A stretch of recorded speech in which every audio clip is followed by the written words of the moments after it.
I showed really good enthusiasm in the class and was like pretty proactive in whatever was being taught in the class and following up on it and doing assignments and whatnot. And somehow I managed the professor who was teaching, Bharat Deshpande sir, BMD, to give me SOP under him just in the second year, second semester. Now, this is pretty rare. Usually, professors don't give SOP in the second year, second semester, two, but he somehow still agreed. And that was like, again, it's not that SOP as such was a pivotal point or something. It's just not that SOP made me learn a lot or anything. It was still something, and something better than nothing. Uh, Slowly, this way you could say my, I started adding something to my experience or something to, you know, to back myself. Okay, I have done this much stuff or explode it in these days. So in two, I also took another course on graph theory. Again, in the second year, I was realizing that I'm sort of more inclined and interested in theoretical computer science, maths plus computer science sort of thing, algorithms, analysis of this, proofs of things, and then whatnot. So uh, in two, I took this course, graph theory, and I was really enjoying the whatever graph theory I was taught in Disco or I learned on my own by competitive programming or whatever. So in two, I took graph theory, and my interest grew even more. So in 3-1, I approached Professor Tarkeshwar, who took the graph theory course for SOP. Then he said, okay, let's work on some project. And then around the same time, I applied for my tax. So in 3-1, September mid was my tax deadline. So August till September mid, 1.5 month of doing SOP plus whatever academic record I had based on that.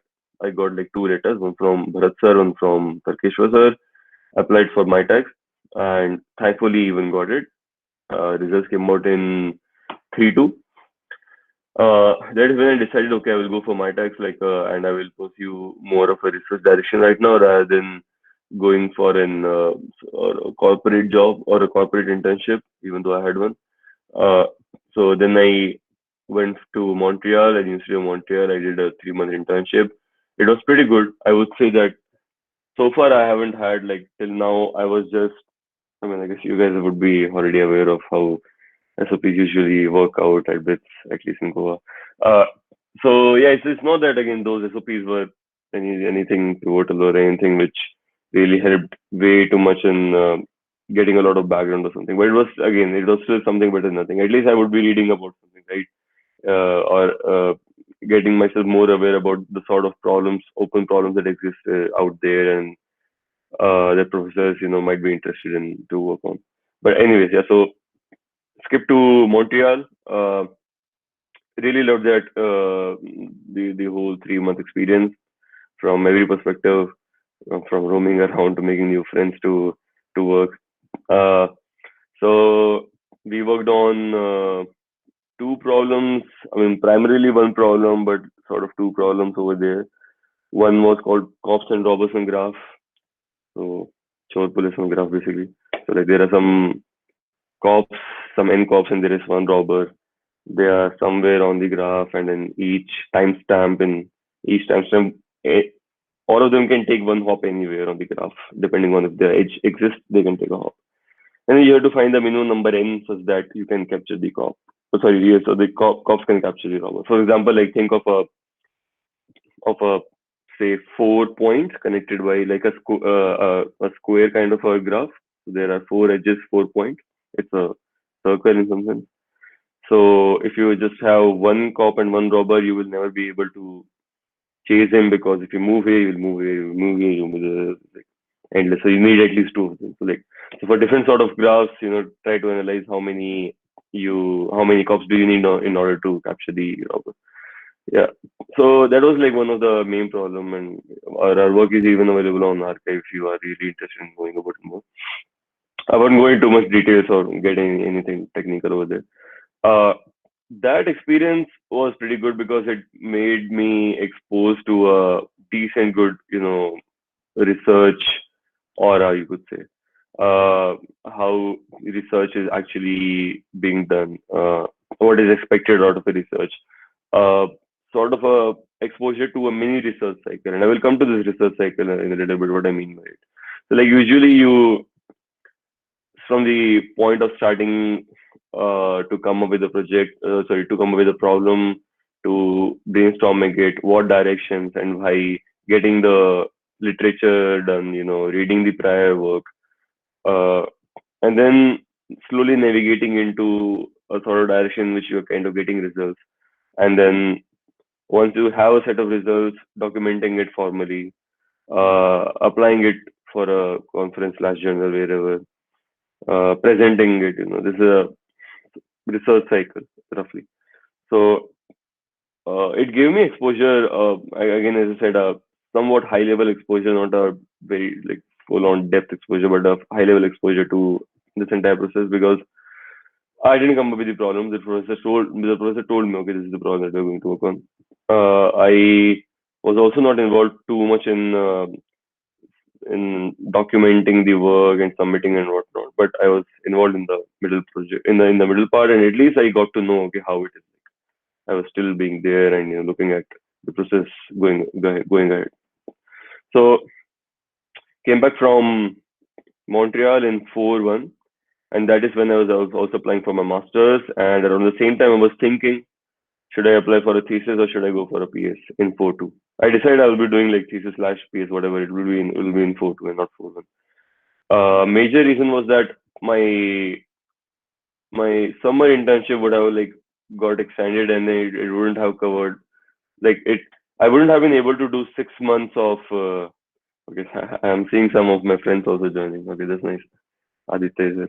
Uh, finally there. Okay, so yeah, so because of my summer internship, I couldn't do a thesis in the first semester because it was kind of getting overlapped in some sense. I guess there is some sort of a rule that you have to start by this date or something like that. So I decided, and also I had not taken my GRE TOEFL and different whatever documents or whatever is required to apply for master. So I decided to keep my 4-1 just to just to apply for and prepare for masters, apply for GRE, give GRE and whatnot, and then in 4-2 peacefully do my thesis. Uh, I had also applied for thesis before 4-1, like in my third year, you could say, but I didn't get like much good results, you could say. So I for a moment I decided, okay, I have a somewhat decent exposure, or not, okay, somewhat exposure to research through my internship. I may as well consider a PS. But still, it's because I liked my experience so far of doing research from wherever it was, whether it was doing SOPs with professors at BITS or whether it was doing research in Montreal. I decided that okay, I will give it another shot and try for a thesis. So that is when around in when around in like September, October is when I started mailing people. I remember that I mailed exactly three people. Uh, one of them or two of them were from MSR. No, I guess. Okay, I don't remember. One of them was from MSR. One of them was from IIC Bangalore. One was from somewhere else. I got reply from two of them. I mean, I had to send a reminder and follow up and whatnot. Uh, and both of them scheduled a call. Um, I was pretty casual and not taking them seriously because, as I said, I was thinking to take PS again for many reasons, right? PS gives you also some sort of job security. What if I don't get good master admissions? Then PS is a good fallback option. You don't have to go through that whole circle of preparing for placement, sitting for interviews yet again and whatnot. You just kind of get through with PS. Also, I haven't had any corporate exposure so far. I mean, as I said, I skipped the corporate internship or research internship, so I thought, okay, maybe that's also a good way to have some exposure. So I wasn't really taking it seriously, but then when I got replies from people, I was like, okay, fine, let me give it a fine shot. Uh, I talked to two people. One of them said that there is a decent batch, but I mean, he doesn't have much of a space, and there are like already some other people who are a better fit for his group. I was like, fine. That was the guy from IAC. Uh, and there's this another guy, Ravi Shankar Krishna Swami from MSR. He's a theory person. Uh, did to give him a to give kind of background, like did his PhD from CMU and then did his postdoc from Princeton again and then joined MSR. Yeah. So we had a call. I guess he asked me what do I want to work on. I said I don't have any problem as such in mind. I'm open to exploring stuff on brainstorming problems. This is what I've worked so far. This is what I'm broadly interested in. And I've told him that like graph theory sort of a thing is something that I would be interested in. And then there is say I also took this TOC theory of competition course around the same time, and that might also be something although that I haven't worked on much yet, but I would be happy to work on it. So he said, okay, fine. Then we scheduled a call. He liked the entire conversation, and he said he will let me know on the last day of PhD to thesis conversion, when the deadline was like, let's say today's the deadline, on that day morning, I got a mail that, okay, I've been accepted and I can go ahead. So on that day itself, I filled the PhD thesis form. Yeah, so that was the journey till applying for it. At Microsoft Research, I worked on two problems. One was completely theory. It's on correlation clustering. It's a clustering problem basically. Like you might be a lot of you must be aware of clustering problems, k-means clustering, and hierarchical clustering and whatnot. There is something also called correlation clustering, and we worked on the a variation of it called robust correlation clustering. So in a sense, like you are given points, you still have to cluster them, but you are allowed to throw out m points, assuming that m of them might be biased or outliers or whatnot. So if you throw out, you're given this m budget. So if you throw out this m points, after that, how good you can do. So proving some hardness is okay. This problem is NP hard, and for those who don't know about it, this it basically means this problem is hard to solve optimally. You really can't get the optimal answers without or you can't get optimal answer easily. Let's say. So then can you get approximate answers that okay, rather than throwing out m points, I will throw out two m points, and then rather than achieving the optimal result, you say I will be, let's say if the loss is by, let's say loss is some x units, I will achieve at most 2x units and will not be worse than that. So these sort of things, so like approximately solving this problem, robust correlation clustering. This was one problem. The other problem was something else. It was on k nearest neighbor search. So this problem is pretty simple to explain. You are given a lot of points in some dimension. Let's say in two dimensions, you have a lot of points. Now these points are fixed. These are your base points, which are fixed, which will not move. You'll be given a lot of queries and you'll be streaming. So you'll be given a lot of queries, and for each query, you have to tell the k closest base points in it. So I give a query, what are the k closest base points? Then I give another query, yet again, and so on. So it's called k nearest neighbor search. Motivation is like you the Google search and every kind of search actually operates like this. There are like all the documents that Google has, they are mapped to some kind of points in this dimension, and then every query that you do, what's the weather today? This also gets translated into a point, and then you get the nearest results to it. So like this kind of the motivation. Both projects were pretty good. As I said, the first project that I told you about was very much theory. There was nothing empirical on it. This was more heuristic.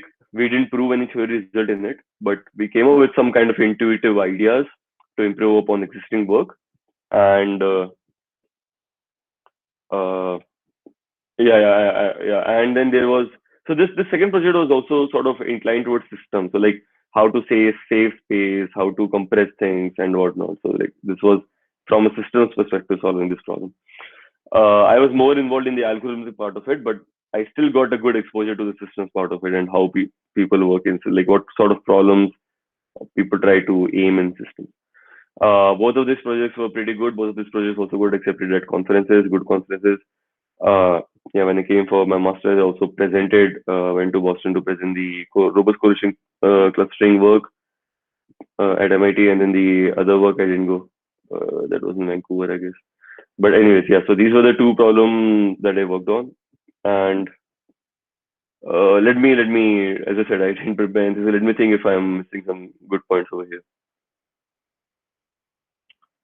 Uh,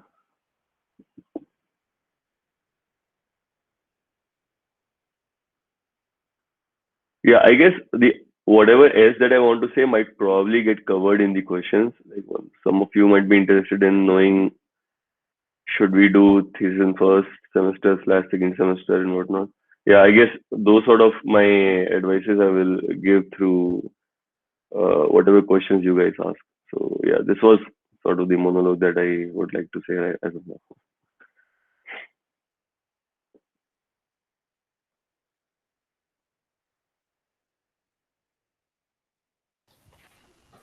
Yeah, Yes, Chinmay, you can start. yeah, yeah, sure. Nice to see you, Devrat, and thanks for sharing your experience. So yeah, I'll I'll just be present seeing you myself. around, right? You got your visa slot booked and everything done, right? No, I'll be applying next year because I did my thesis in the second sem. Oh, So wait. hopefully, Okay. So there is someone else also, I guess, by the name of Chinma who's coming this time. So maybe I confused. But anyways, yeah, go ahead. okay, sure. Uh, okay.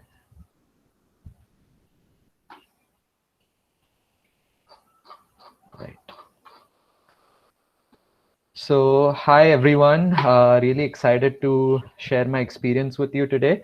And I'll be talking about my thesis work at UT Austin Systems and Storage Lab, which was focused on accelerating parallel PageRank using persistent memory. So, this was sort of a combination of parallel computing and emerging memory technologies. And I'll be happy to guide whoever is interested in doing a thesis in systems. So I did this with Dr. Vijay Chidambaram, who heads this lab.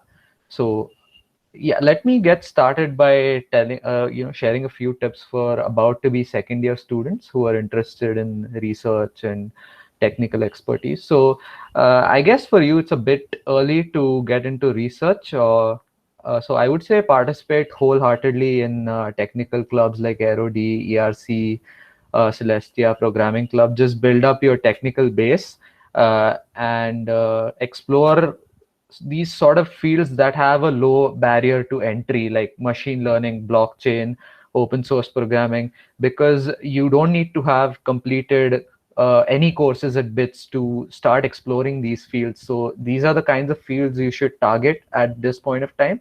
And I always used to worry during my second year that I hadn't really found my thing yet. And don't worry about this. Most people don't find it until they're well into their third year or even beyond that. So I would recommend attending talks by seniors and asking them about their projects, see if they want any help with something. And this will really help to build your network and get you interested in different areas. So I would recommend just don't remain idle. It's better to explore and find out what you don't like for sure, and maybe end up finding something along the way that you like. So sure, the next part of this talk will be directed more towards the students who are interested in applying for a thesis. And first question is, why should anyone do a thesis in the first place when you can get paid to do a PS2? So I guess there are two types of people attending this talk. Firstly, there'll be some people from an ML or robotics background who have been doing this kind of work since their first or second year, who know for sure that they want to get into research. They are hopeful to do a PhD, and this is the best time for you to work on a complex open-ended project, which can be sometimes hard to come by at BITS. And for the other people who want to get into something like systems theory or any field that requires you to take some courses in BITS in your third year, like TOC or OS, so these people do not get enough time to explore their field properly, I think. And for them, this is a good opportunity to see if you're interested in research. And let me assure you, this work that you do in your thesis will be way more cool and meaningful than anything you'll do in your PS2. And if you've already done a summer internship at some tech company, or let's say if you're in electronics, you've gone to NVIDIA or Qualcomm or something, uh, or if you're already placed somewhere, I would recommend you strongly consider a thesis, because let me tell you some of the things my seniors and batchmates have worked on. I know a guy who worked on using DNA for storing data for a computer. I know someone who worked on developing core components of a processor, which is something that Intel or Nvidia won't let you do in a PS2. So these are the kinds of opportunities you can get through a thesis, and I think it's much more meaningful than a PS2. So also, apart from the work, you get a very good LOR from a professor, which opens up opportunities for masters at top universities. And often the clinching factor for MS applications turns out to be this LOR, as a lot of my seniors have told me. And not only that, if you're able to go to the university, you get to experience life as a researcher at a university abroad, which is definitely a new experience. And if you don't end up liking it, you can always come back to software development and start working in India wherever you want to. So how do you find a field that you're interested in, right? Especially if you don't know yet. So just make a list of bits courses and MOOCs or projects that you've enjoyed, and find top conferences in each field. So as someone who has worked in systems, I know conferences like OSDI, SOS, PTC, VLDB are very well known, and the top researchers present their work at these conferences. So you can go to dblp.com and try to find a few papers that so dblp.com will help you find all of the papers that were published in a conference, and you can try to read a few papers that have interesting sounding titles. You'll probably not be able to understand more than 20 to 30% of it at this stage. That doesn't matter. Don't try to understand everything. Just see what kind of work people are into, what is happening in the field, and then talk to seniors who have done their projects or thesis in that field. And if you get a chance, do an SOP in BITS if there is a good professor. So like if you're interested in working in systems, Professor Biju is really good at BITS Goa. And otherwise, you can always try to find remote projects with professors outside of BITS, although this might take up a lot of effort. And don't expect to get something at MIT or CMU when you do this. Maybe try to first get a project with some prof from an IIT or from IISc, and after that you can try outside, I guess, because these people know how good students from BITS are. Right? So a lot of students are concerned that they're not proficient in their field of interest, and they worry that they won't be able to do their thesis properly, and professors will not even consider their applications. So let me tell you something based on the experiences of my seniors and batchmates. A lot of people end up working in fields that they have no idea about at the starting of their thesis. So just imagine who would have any idea about how to use DNA for storing data at the start of their thesis. So, right. So the most important traits that professors look for when you apply for a thesis is the ability to work on your own and develop your own ideas, and curiosity and willingness to learn new things about a topic that you know nothing about. So just by going to those through those conference papers, uh, you're already demonstrating these sort of traits. And lastly, you need to have good communication skills. You need to like express your points concisely and always be polite with them and so on.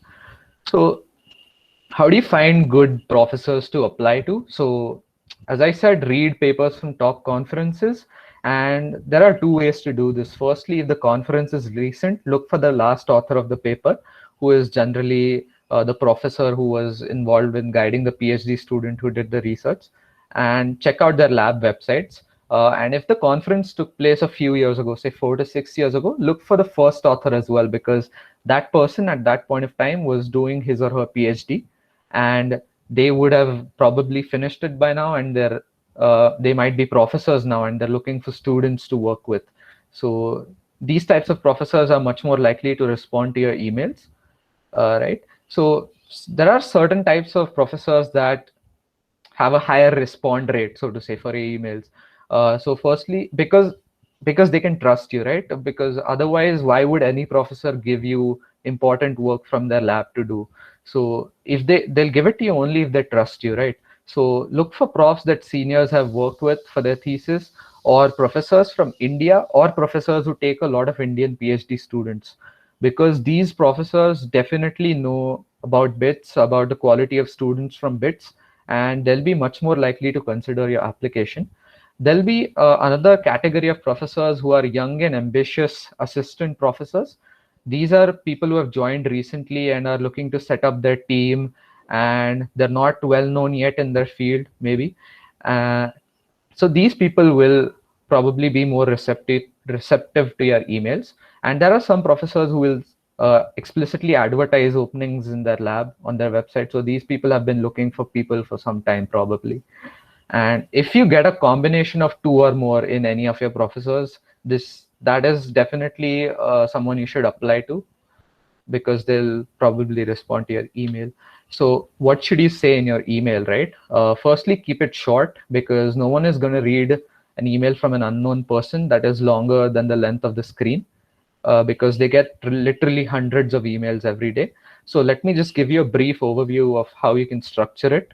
In your first para, just introduce yourself and state your purpose of emailing them very clearly. Mention that you're from BITS and put a link to the BITS website. Second para, talk about recent papers of theirs that you've read and what you liked about them. What a lot of profs like is if you're able to come up with a new idea if after reading the paper, because it shows that you have the ability to read papers in a new field, analyze it, and think of something new, which is very, very important in research. And third para, you can talk about relevant projects and courses that you've done and what you learned from them. And next, just ask them politely if they have any opening in their group, but be enthusiastic. So also what a lot of people do is they send mass mails. They write the same email, put 100 people in the receivers list, and just send it. So I can assure you, you'll get blacklisted if you ever do anything like this. And always write ultra personalized emails for every professor. Don't even use boilerplate sentences in your email. And be ready to apply to 50 places at least, because I've seen people who got theses at really good places after making 100 personalized applications. So for me, I used to write 2 applications per day, and you have to follow up. You're rarely going to get a reply after just one email. So follow up 3 or 4 times, but do it after a week. Don't try to nag them, because they're extremely busy and sometimes they forget to reply even if they want to. Also, try to send your emails either on a Tuesday, Wednesday, or Thursday morning, right before they open their email, because that's when you're likely to get the highest rates of response. So be prepared for rejection and don't take it personally, because they mostly don't need any interns at this point. And attach your CV and transcript. Attach the transcript if you have an 8+ CGPA as a Google Drive link. Don't directly put it in the email, because there are chances that your mail will be filtered and blocked. Right? So a lot of people have concerns about having a low CGPA and therefore thinking that they're not good enough to do a thesis.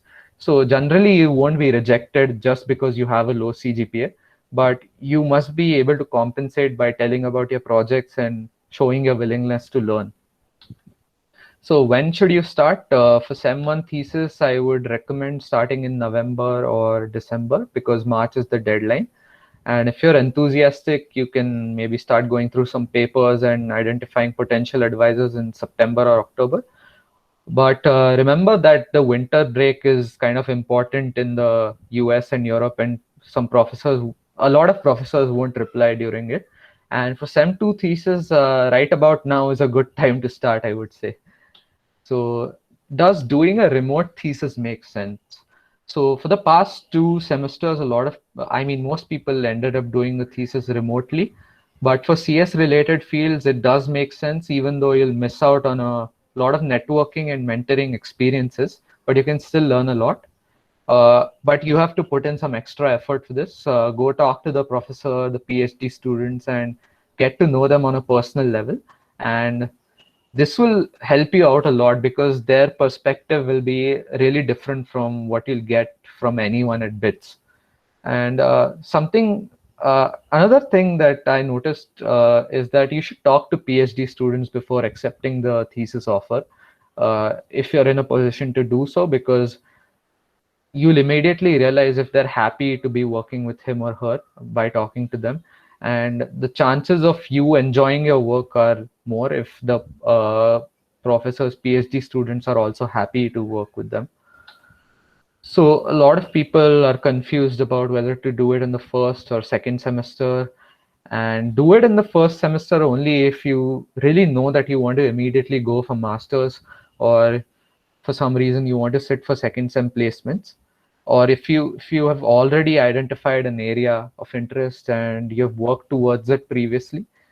If you do this, you can actually work with a professor for one whole year. So you can do your thesis for one semester and then you can work remotely for the next semester, and you can get a really good experience doing this. But if you're interested in something like systems or networks, which gets covered in third year, so networks doesn't even get covered until 3.2, and for systems you barely scratch the basics with OS and Compark in your 3.1. I would recommend you opt for second sem thesis because you get more time to explore a bit and narrow down on your field of interest, and you also get to sit for first sem placements, or if you get a PPO during your summer internship, even better. But downside is you have to wait for 1 or more years before you go for your masters.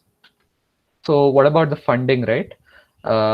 This is a concern for many people as well. And from my observation, Indian and European universities uh, are more likely to offer you funding, and US universities are extremely unlikely and don't even expect funding if it's a remote thesis.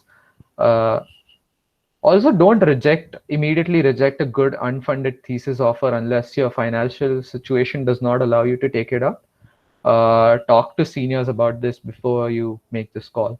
And if you really want to get paid, you can look for, or I mean, like Microsoft Research is a great place anyway. Apply there, and you get paid almost SD level stipends over there to do your thesis. So another upside. So how is a thesis different from a SOP or DOP at BITS, right? A lot of you might have done one or more of these and might be thinking, why should I even go for a thesis? So the type of problem you will tackle in your thesis will be much more broad, open-ended, complex, and definitely exciting. So it won't be like how it is in BITS. You won't be asked to do this or do that, and you'll have your own space and time to explore and come up with your own ideas, and your inputs will be respected and considered at good labs during the brainstorming sessions. So you'll definitely feel like an equal over there, and that is a really good feeling actually. That motivates you a lot to put in efforts to try to do well in your thesis. So let me just briefly cover what I did. So I worked on an algorithm called PageRank, which was developed by Google for ranking search results. So a lot of the algorithms that we study during our course in BITS are serial algorithms. So they only use one thread of execution, but that's fine for the kind of toy inputs that you get during your DSA labs and so on. But in the real world, let's say you have 1 TB of data and you want to run some graph algorithm on it. Very rarely are you going to get good performance with a serial algorithm. You generally will have to use a parallel algorithm. But if you try to implement something like this from scratch, you'll end up having to deal with a lot of concurrency issues, dynamic memory allocation, and so on. So what a lot of researchers have done in the field of graph analytics is they've developed frameworks that hide all of these problems from developers, and they solve them for them. So they can simply write serial code and get the performance of a parallel algorithm. So I used something called Galois, which was developed by the Intelligent Software Systems Lab at UT Austin. So what's the problem with the algorithms they have implemented in that framework? So the problem is, as graph data sets grow bigger, so currently we have graphs that have trillions of nodes in them that are actually being used for research. And you cannot store so much data in a traditional DRAM based system, right? You need probably terabytes of DRAM to do that, which is extremely expensive. And this is not scalable as the number of nodes in the graph increases even further. So, and ideally for good performance, you guys know you want to keep all your data in the DRAM. If you keep swapping in and out from the disk, it reduces the performance. So we use something called persistent memory to solve this problem, which is byte addressable and accessible via the system bus. So these are the traits of persistent memory that are similar to DRAM, but yet it is non-volatile like a storage device. And we can memory map it in place using a direct access file system, which is a whole another area of research. But what this means is basically is that you don't need to transfer the data from the persistent memory to the DRAM to get access to it. You can directly access it from the persistent memory. So what we did was, you guys know that graphs generally use adjacency lists to store the list of neighbors. So we kept the adjacency data on persistent memory and the vertex data in DRAM. And we maintained a cache in DRAM for accessing the data faster, because the speed of access of persistent memory, although not as slow as an SSD, is actually not as good as a DRAM. So we wanted to design caching policies for movement of data between DRAM and persistent memory while handling any synchronization and concurrency issues that might arise when so many threads try to access your DRAM and persistent memory at the same time. So most of my work involved modifying the low-level multi-threading library of Galois. And at the end, we were able to speed up the execution time by 22% as compared to a naive caching policy, while using 88% less DRAM as compared to the standard Galois implementation. So yeah, that's just a brief overview of my work. And if anyone is interested, I'll be happy to talk more about it one-to-one. So let me just tell you about some of the hot fields in systems right now. So cloud computing is pretty big right now. And a lot of big companies like Amazon and Google are spending billions of dollars to set up data centers. Now imagine you do have an OS in your laptop, right, that manages all the resources. How will you manage resources worth $1 billion? You need some really good software for that, right? And that is what people are trying to build. And they're also trying to reduce the power consumption of these data centers. And there's a new paradigm of computing called serverless that is coming up, and you guys can go and explore it. Emerging memory technologies like persistent memory are pretty big. So far, it's been studied in the context of graph analytics and databases. There's a lot of scope for study in other fields like machine learning. And lastly, we have systems for big data and machine learning. So if you think about it, 20 years ago, people still knew about neural networks. People knew about support vector machines, but machine learning wasn't a hot field of research back then. So in my experience, the reason for this is that the systems at that time were simply not good enough to run all of these training methods. But as systems have gotten better and better, and you can now access GPUs and TPUs for free, basically on Colab, there's a lot of growth in ML right now. So in order to keep this going, we need to design frameworks and systems that can minimize the memory consumption while speeding up the training of machine learning algorithms. And some people believe this is actually a harder problem to solve than coming up with the machine learning algorithms themselves. So yeah, if you guys want to find out more about a thesis, there was a great talk by Rajaswa and Saundarya a few days ago. I would highly recommend this to people who are interested in machine learning, especially. And Rajaswa's take on research is quite unique, and I think it's very good for someone who has committed himself or herself to research rather than someone who is on the fence, sort of. There are a lot of blogs documenting thesis experiences of seniors on the BITS R&D website. Do check it out. And my advisor, Dr. Vijay Chidambaram, has collated a few links which can give you tips about applying for research opportunities, the appropriate email etiquette, MS application advice, so on. And lastly, if you want to get your queries about thesis and masters answered by seniors, do check out the BITS to MS PhD and BITS career queries groups on Facebook, and don't hesitate to approach seniors on LinkedIn, even if you don't know them. So if you want to ask me something specifically after this session, you can send me a message on WhatsApp. And I'll also be sharing these slides with Soham Yadav from CT. So whoever wants to use them for reference while applying can do so. Right. Thank you so much. I guess we're open to questions now. Chinmay, you did amazing work at presenting. Thanks, Dave. 100x better than I thought that anyone would do. Thank Yeah, you. I guess I will agree 100% to almost anything that Chinmay said, and would back it with even more sort of say some other thoughts as well. But I guess, as I said, I will do that more from the questions perspective. One thing that I would like to add is, yeah, it's okay if you don't know the exact problem what you're going to work on. Like when he was saying it, so I was trying to think it through, and I kind of was agreeing in my mind to everything, and I opened my email with Ravi, which kind of I when I was discussing with him.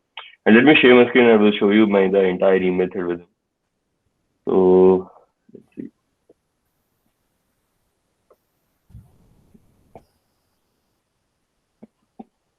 Okay, so this is from my email, and this is what I emailed him. So I said, so as you said, don't make a big email, just a very small email which consists of something about yourself, what you're interested in, a list of your recent activities, what you want from him, attaching your CV, that's all. Yeah, don't write up stories, don't, make it's readable, it's within, just a one screen that he needs to read. And these are pointed bullet things, so he can just go through things. And if he wants to know more, then he can just have a look at the resume, and then like there's much more stuff over there. Send him a reminder. He asked me what kind of problem projects are you interested to work on. Again, small email. I don't have any particular. Okay, let's see. So graph theory plus algorithm sort of thing, or theory computation. Yeah, as I mentioned that I would be open to exploring anything, and I guess I even mentioned some of his work. Let's see, and even mentioned, like, in case I'm not aware of any particular concept, I'll be equally happy to learn about it. Yes, this is his work on online and set cover.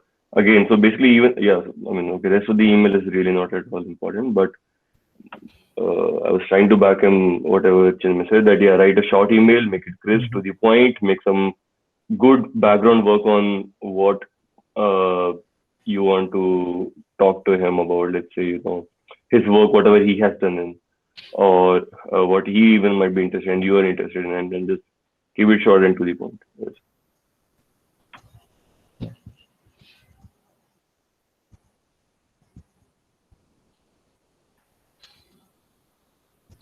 Yeah, so I had one question. So yeah, I'm Somesh. I'm third year right now. So I wanted to know, when you are valuing a particular thesis over the other, like your opportunity at one place over the other, what are the factors that you would think of? And more importantly, I'm more concerned about how do you evaluate a particular thesis, if it's under some big branded lab or under some niche topic that a particular person has been doing research on for a long time. So how do you compare between these opportunities? Yeah, great question. Chinmay, do you want to go first? Sure. So I think that since this is only like for one semester, you shouldn't worry about whether that field is hot or whether anyone is going to read your work or anything. As long as you do good work, I think that will reflect in the letter of recommendation that the professor will write for you. And I think go for whatever interests you more rather than trying to go for what's hot right now. Devrit, you want to add on to that?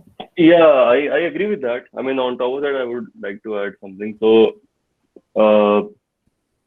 the place that you work at, like, let's say if you're getting, let's say, MIT or something, it won't matter as much compared to with whom you are working. So let's say if the person that you're working with is really active in research, if he's working on good problems, that is going to matter much more. So like even if there is a good professor at one of the IITs in India, or one of let's say bits in India, I don't know, say, and compared to let's say you get an offer from some prof at MIT, yeah, there is good chance that that prof is also going to be amazing. But let's say if this prof makes much more sense to you, that he's really active in research right now, he's working on these sort of problems that you are really interested to work on these days, then go ahead with this Indian guy. I'm just giving an example. This is, see, when you're working, you will be much more enthusiastic when working. You'll be getting out also a bit more, and there'll be bit more motivation from your own side because you're interested in the topic, and because the professor is good,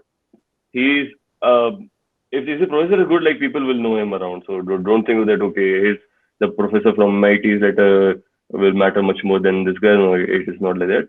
Letters depend on who is writing rather than the like which institute or whatnot. So yeah, I mean whatever you're more interested in, go with that. Reputation of the institute doesn't matter as much as the just the work style of professor and the project, the topic that you want to work on. Yeah, thank you. So, like basically that was because like I've heard numerous things like you should also consider like the resources or let's say the network that you get at that particular place. So, like maybe a particular researcher is more well versed in that field, but you're getting better networking opportunities because a big lab is supposed to have more and better PhDs and all. So like, how do you like weigh in these terms? Are you just going it? Are you just going it from your own like interest perspective that being hard-minded that no, I think this suits me better, so I should just follow this, or like me, or does being in a better network or something like that help you in further like masters or something like that?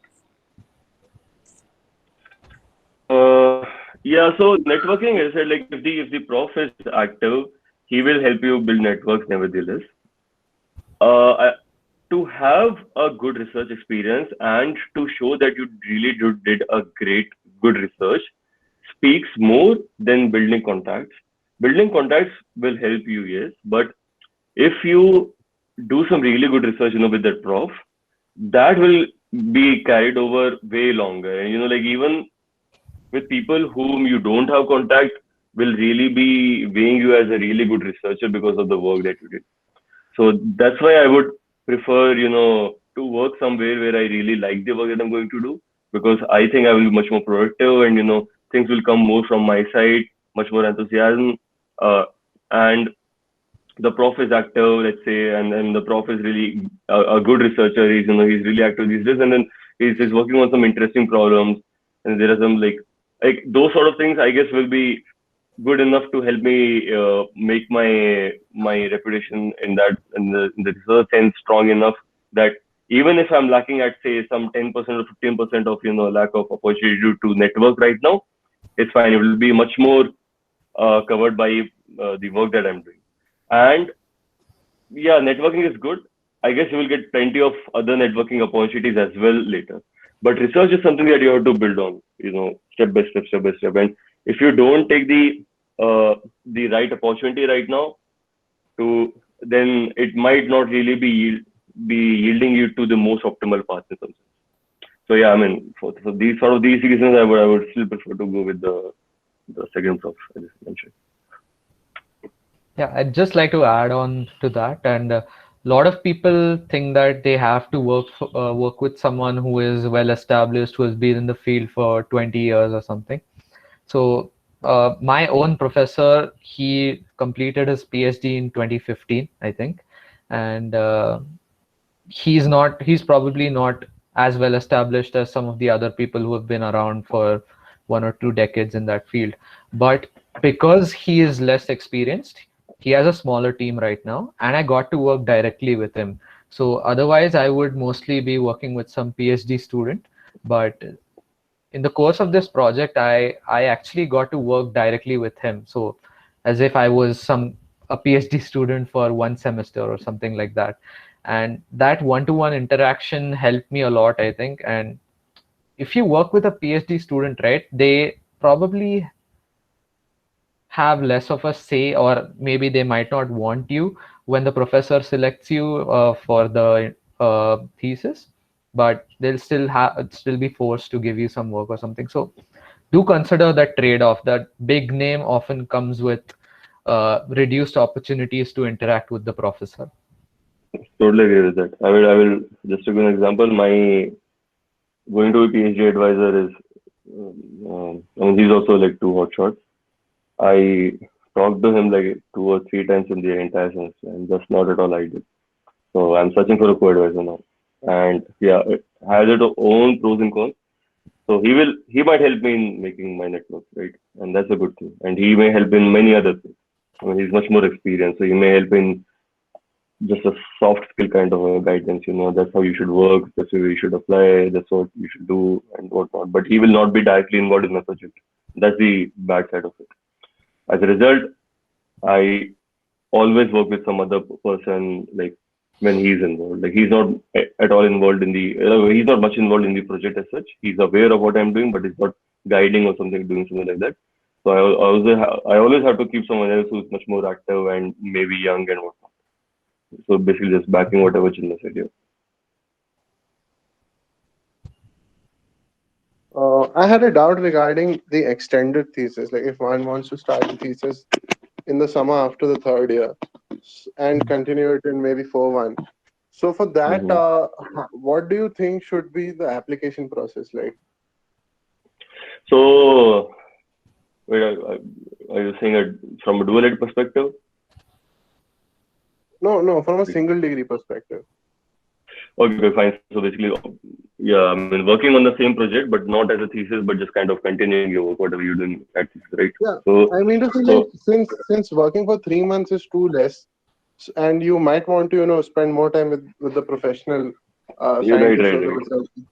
So in order to maximize that, like if you want to apply in the summer and then extend your thesis periods by working in the summer as well.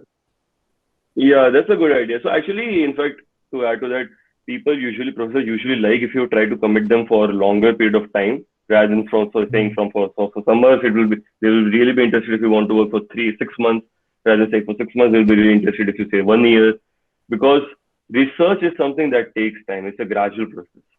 So to come out with anything meaningful, it's good to devote a lot of time, at least 6 months or a year or something. So that's why, to go for a longer period of time is anyways a good idea. Now, how to talk about it is basically it depends on you and the professor and no one. So if the professor agrees, then that's great. So you basically just tell them that, this is the period of time that you are interested. You can say something like, if you're kind of unsure, you can say something like, I'm interested to do summer internship from this to this period, although I'm available for a longer period. And if we both, and would be happy to extend it, if you would prefer to do that, like something on these lines again, and would like to happy to extend it for 6 more months, and even if, let's say, you are doing your internship and in that time you realize that, okay, I'm really liking it, should I extend it? You can, during the internship period also, you can just go and talk to your advisor and you can say that, is there a possibility I can keep working on that? For most of the cases, he will agree. As I said, like most people would be happy to have you for a longer period around, unless you aren't being so great and being very productive, or let's say if you don't have a positive feedback, which probably is not going to be the case. So basically, he will agree. And funding and all is something that you like. It's very subjective. It depends on the professor. It depends on what place and whatnot. So yeah, don't think too much of the funding right now. So yeah, I guess Chinmay will add to that if there's anything I left. No, I think what you said makes sense, Devrit. You can just mention in your application that you're free in the summer as well. So you'd like to get an early start and get more work done. Basically, it shows that you're enthusiastic, and I think the professors will like that. Right, but like I also want to know, like, are you guys? I'm just asking about you guys specifically. Like, are you inclined towards doing your thesis and learning more about the field, and then going towards the corporate side, or are you guys trying to stay in the rather innovative and research side even after a thesis?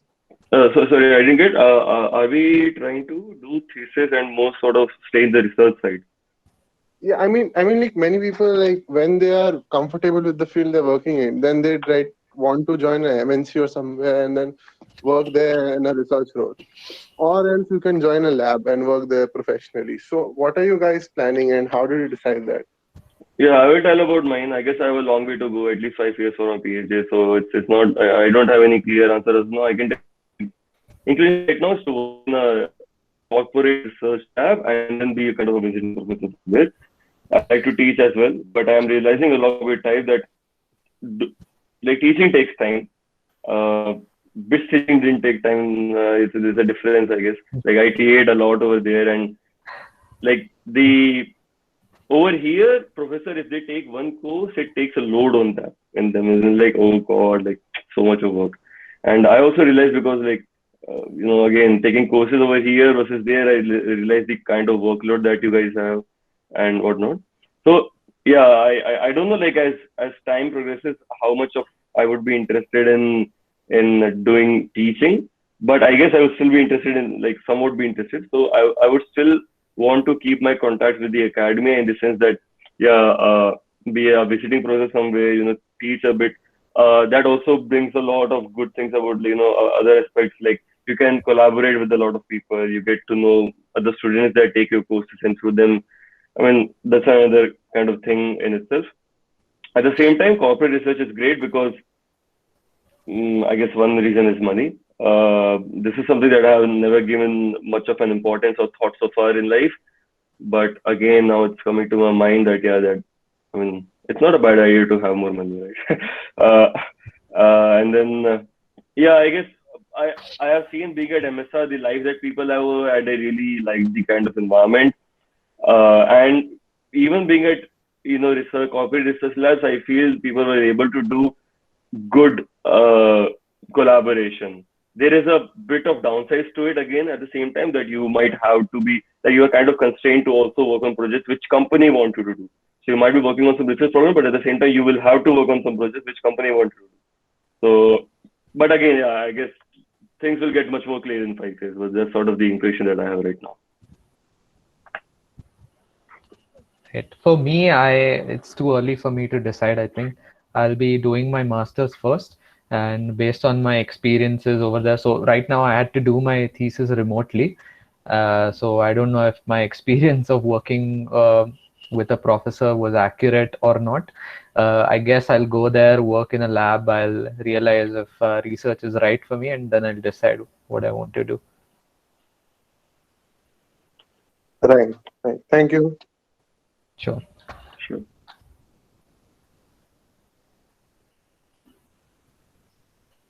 There are a few questions in the chat box. Okay. Okay, let me see.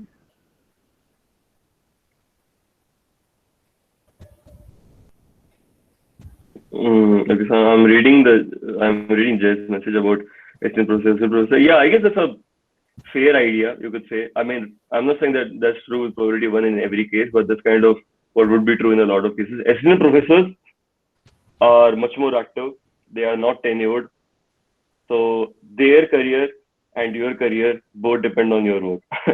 So they'll be much more kind of enthusiastically working with you, trying to advise you much more. I mean, that's sort of they are much more active. They just say that, and they are great also. They just came out of uh, from doing their PhD or postdoc or whatever, and now they're full of so much energy, idea, time, young into even their establishing their family, won't have too much of responsibilities from that aspect as well. So from a lot of aspects, to work with young professors is pretty good. But that said, again, it's pretty subjective. I've seen professors, senior professors, associate professor, and senior professor as well, full professors, still being pretty active and only taking a few students and whatnot. So what I would suggest if you're I mean, yeah, go for assistant professor. That's a safe idea. Confused, maybe talk to their PhD students. Usually, PhD students are, very honest. Like, nobody would want you to fall for a wrong thing. Like, we all respect each other's time, and we all know that research is something that needs commitment. They will try to tell you what are the pros and cons of working with this professor.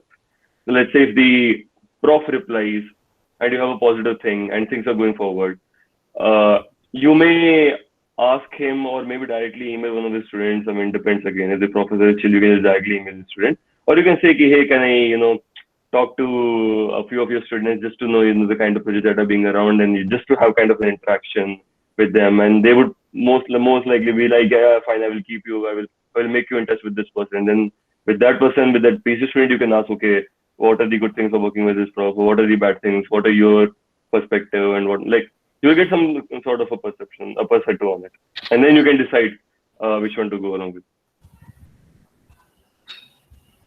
Yeah, I agree with that. And I just read the other question, and he's saying that he doesn't have experience in a field, but should he still mention his previous projects and internships? So I guess you can briefly mention them just to show that you have done some work previously and now you're interested in something new. Maybe focus more on what you read, the papers that you read about the field that you're applying for. So I know a senior who was in electronics and he had done a couple of SOPs in core electronics, but later he got interested in deep learning and he applied to some professor who was working on GANs, and he still mentioned that his core electronics projects, and he still got a very good thesis. So I don't think it's a bad idea to include it. I agree. Just to add to it, as I said, so I guess Chinmay also included this thing in his, like, what professors look for is more of a research temperament within you. Whether you are aware of how research is done, whether you're motivated enough, whether you know how to do literature survey, be more independent, take steps, yourself in the writing process, etc. So if you have a sort of research exposure, that's something that they would by themselves, that is something that in itself will be, that they would consider positively. I mean, and by research exposure, I basically mean like even if you have worked on a few projects and you can convince them that that you have done a good work, convey across that this is, you kind of know how it goes through, and you did a lot of work, you were very enthusiastic. Basically, you just convey that you have those good research skills to do. You have those good skills to do good research. He would still be interested to take you as a student because he would kind of believe in you that, okay, fine, even if you don't know something, you will be able to take it up and learn something.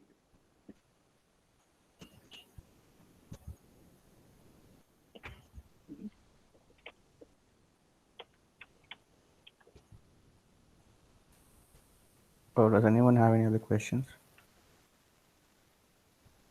It's like a small question, but like it's really troubling me. Like many times you're trying to work on some model that you're really like computationally it's expensive to do it on your own CPU. It'll take 40 minutes or so. So what are some good cheap or free eGPUs that you found, like services, cloud services that you would recommend to a junior? Yeah, I don't have any idea about this. I mean, I do work on ML stuff, but I fortunately have access to machines at UT, so Chinmay might have some idea. Again, so for my courses at BITS, NNFL, I took NNFL, not ML. So we used Google Colab for that. But if that's not good enough for you, I guess you might have to look into a paid option. And I would recommend talking to seniors from this field. There are so many people who are working in this area. So I guess you can approach some of them.